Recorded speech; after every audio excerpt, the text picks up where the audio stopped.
నమస్కారం. ధాన్యం యొక్క నాణ్యతా ప్రమాణాలు మరియు విశ్లేషణ.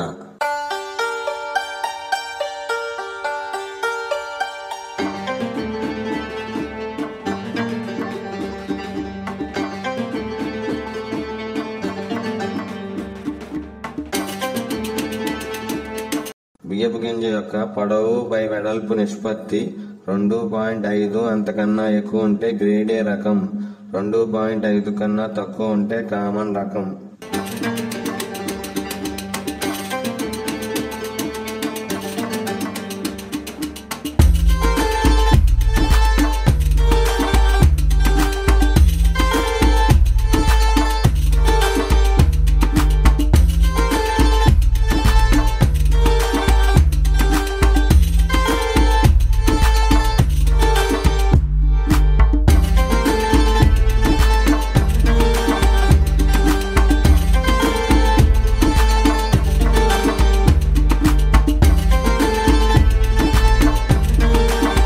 నాణ్యతా ప్రమాణాలు: వ్యర్థ పదార్థాలు, అసేంద్రియ వ్యర్థ పదార్థాలు, సేంద్రియ వ్యర్థ పదార్థాలు.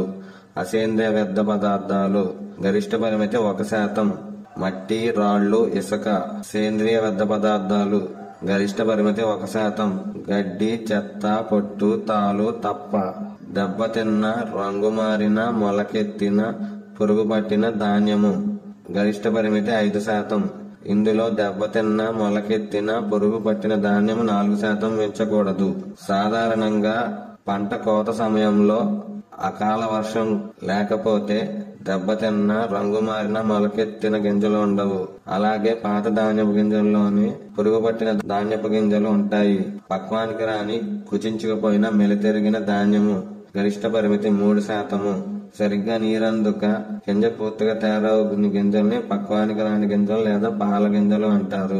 తక్కువ శ్రేణి లేక కేలీలు. ఇవి గ్రేడ్ ఏ రకం కొనుగోలు మాత్రమే చూడాలి. గరిష్ట పరిమితి వచ్చి 6%. కామన్ లో ఇది పరిగణలోకి తీసుకోకూడదు. తేమ శాతం 17%.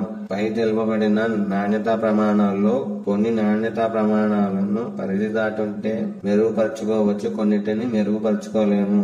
తేమ శాతం 17% కన్నా ఎక్కువ ఉంటే ఆరబెట్టుకొని పరిమితిలోకి తీసుకోవచ్చు. అలాగే వ్యర్థ పదార్థాలు ఎక్కువ ఉంటే ఎగరబోసి మెరుగుపరుచుకోవచ్చు.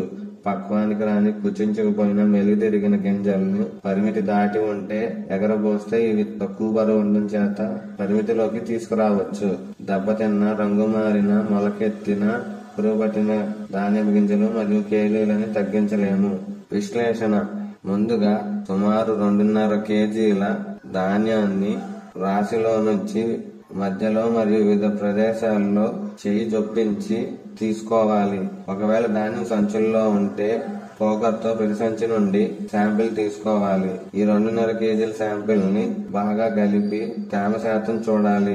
17 అంతకన్నా తక్కువ శాతం ఉంటే మిగతా విశ్లేషణ కొనసాగించాలి. లేనిచో ఆరబెట్టమని చెప్పాలి. 2.5 కేజీల శాంపిల్ ని 500 గ్రాముల శాంపిల్ కి తగ్గించాలి. ఇందుకు గాను కోనింగ్ అండ్ క్వార్టరింగ్ మెథడ్ ని ఉపయోగించి శాంపిల్ ని తగ్గిస్తాము.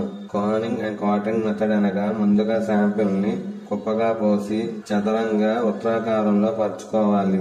పరుచుకొని 4 భాగాలుగా విభజించాలి. వీడియోలో చూపిస్తున్న విధంగా ABCD గా విభజించి ఏదైనా ఎదురెదురుగా ఉన్న 2 భాగాలను తీసుకొని 2 భాగాలను విడిచిపెట్టాలి.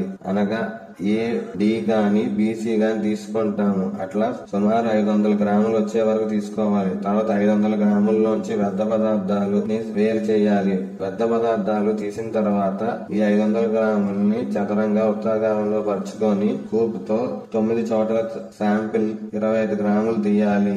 మొత్తం 9 చోట్ల అనగా బయట 4 చోటలు, లోపల 5 చోటలు ఒక ప్లేట్ లోకి తీసుకొని ముందుగా మొలకెత్తిన, పురుగు పట్టిన, మెలితిరిగిన, కుచించుకుపోయిన, పక్వానికి రాని గింజల్ని తీయాలి. తీసిన తర్వాత మిగతా ధాన్యం గింజల్ని పామ్ హస్కర్ లో వేసి పొట్టు వలిచి రంగు మారిన, దెబ్బతిన్న, గ్రేడ్ ఏ అయితే కేలీ రకాలని చూడాలి. చూసి దేనికి దానికి పెట్టుకుని 25 గ్రాములకి పై చెప్పిన పరిమితిలో ఉంటే ధాన్యపు లాటుని సేకరిస్తాము.